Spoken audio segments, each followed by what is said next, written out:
Boa tarde, a gente vai dar continuidade à nossa matéria de farmacologia. Vamos lá, galera. A biodisponibilidade. E o que significa biodisponibilidade na farmacologia? Indica a quantidade de droga que atinge o seu local de ação ou um fluido biológico de onde tem acesso ao local de ação.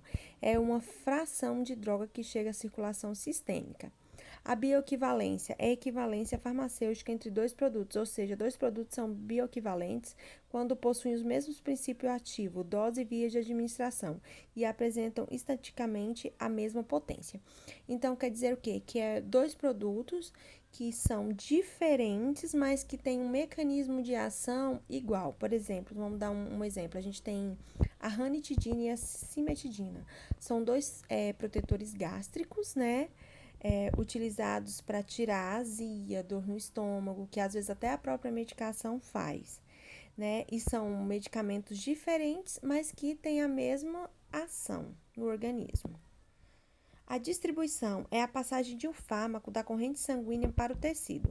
A distribuição é afetada por fator fisiológico e pelas propriedades fisioquímicas da substância.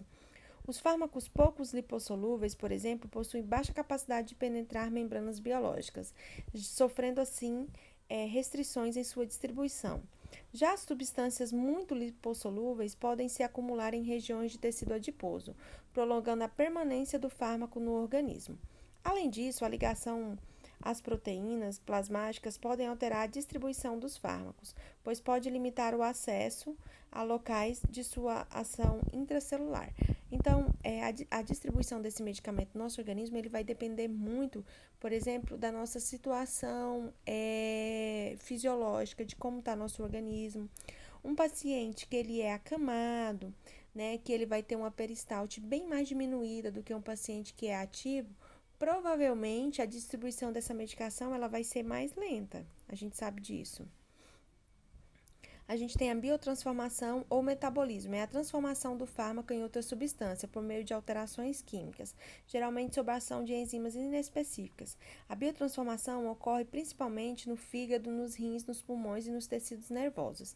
Entre os fatores que podem influenciar o metabolismo dos fármacos estão as características de espécie animal, a idade, a raça, o fator genético, além da indução e da inibição enzimática. Excreção e eliminação é a retirada desse fármaco do nosso organismo, né?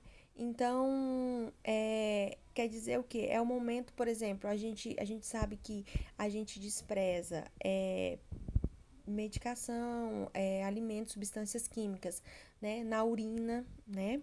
A gente despreza até mesmo nas fezes, porque o nosso organismo ele vai absorver só aquilo que realmente é necessidade nossa. O que não é, ele vai excretar, ele vai eliminar. Meia-vida é o tempo necessário para que a concentração plasmática de um determinado fármaco seja reduzida pela metade, supondo que essa concentração plasmática atingida por certo fármaco seja de 100 micro por ml e que seja necessário 45 minutos para que essa concentração chegue a 50%. A sua meia-vida, então, é de 45 minutos, né? Então, foi igual eu falei para vocês, o fármaco, ele tem o pico para ele atingir o pico máximo. Se ele atingiu esse pico, né, e você não continuar com outra medicação, provavelmente, por exemplo, se for uma medicação para dor, a dor vai voltar. Se for um antibiótico, a bactéria ela vai voltar novamente, né, a se reproduzir, a ficar talvez até mais forte. Por isso que é importante, né, a gente tomar conforme a prescrição médica, conforme o horário. A farmacodinâmica. A farmacodinâmica é a parte da farmacologia que estuda os efeitos bioquímicos e fisiológicos dos fármacos e seu mecanismo de ação, eficácia, toxicidade, resposta clínica, efeito farmacológico, dose da droga administrada e é aquilo que o fármaco faz no organismo. A gente vai ter o quê?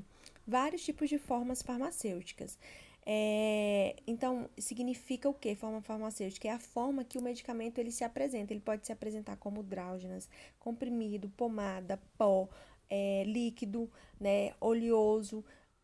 Então, assim, o medicamento ele pode se apresentar em várias formas.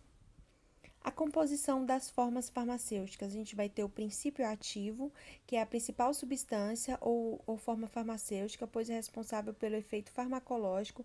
Exemplo, A gente tem o paracetamol, que é o princípio ativo do Tilenol. Então, assim, a gente vê lá no vidrinho o nome Tilenol, mas a gente tem que lembrar que o Tilenol, o princípio ativo dele não é o Tilenol, e sim o paracetamol. A gente tem, por exemplo, o Buscodul, que é a associação de Buscopan mais paracetamol. A gente sabe o quê? Que o princípio ativo não é Buscodul, e sim o paracetamol juntamente com o Buscopan. A mesma coisa a gente tem, por exemplo de medicações que são à base de bromoprida, né? Ela vai vir um nome, mas a base, o princípio ativo é a bromoprida. O veículo ou recipiente é a substância responsável pelo transporte do princípio ativo ao seu local de ação. É responsável também pela forma do medicamento. Exemplo, a água, o álcool, a vaselina, que é o que dá a forma para que esse medicamento ele consiga ser ingerido por nós, seres humanos. Coadjuvante técnico é a substância responsável pela manutenção da forma farmacêutica. Exemplo, antioxidantes. Coadjuvante terapêutico é a substância que auxilia no tratamento, embora não seja a substância principal.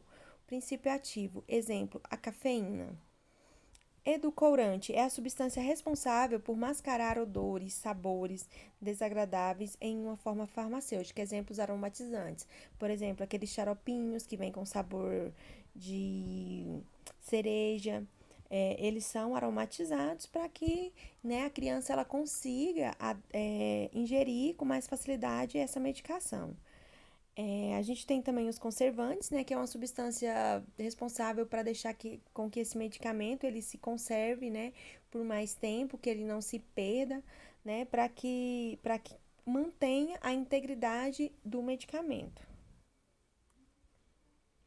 Aí a gente vai falar dos tipos, né, de medicamentos. A gente tem os sólidos, que é o pó, que é o resultado de processo de moagem de caule, folhas e raízes.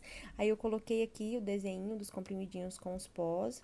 A gente vai ter o comprimido, que é o resultado da compressão desse pó, que é esse comprimidinho aqui.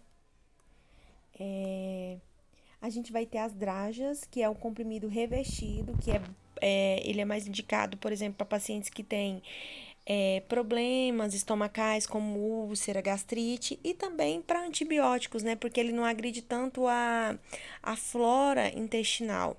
A gente tem as cápsulas, que é um veículo gelatinoso que acondiciona o princípio ativo na forma de pó, granulado, líquido, pastilhas, tablets e são formas sólidas destinadas na absorção da cavidade oral. Então, as cápsulas, elas são geralmente vitamina E, vitamina A, são revestidos, óleos, né, como óleo de cártamo, são feitos nessas cápsulas gelatinosas. A gente vai ter os semissólidos, que um exemplo são as pomadas, né? Que é uma forma lipossolúvel e gordurosa, que tem ação apenas no local, na aplicação do local, aplicação efeito local.